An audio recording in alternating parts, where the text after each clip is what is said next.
Breaking news mga idol, Janriel Cuadro Alas Casimero tinanggalan ng titulo ng WBO.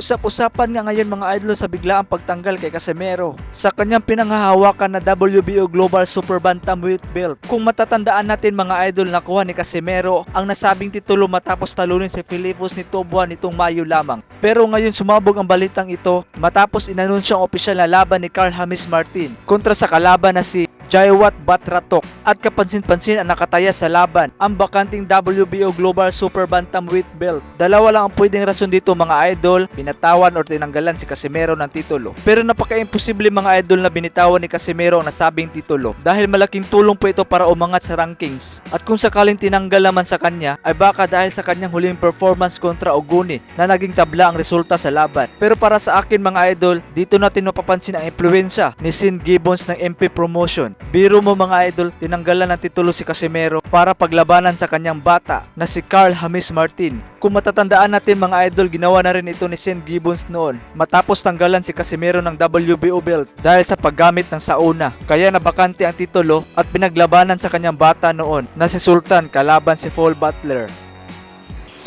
Grabing lakas ni Casimero dito, sobrang lakas, bug! Sabog!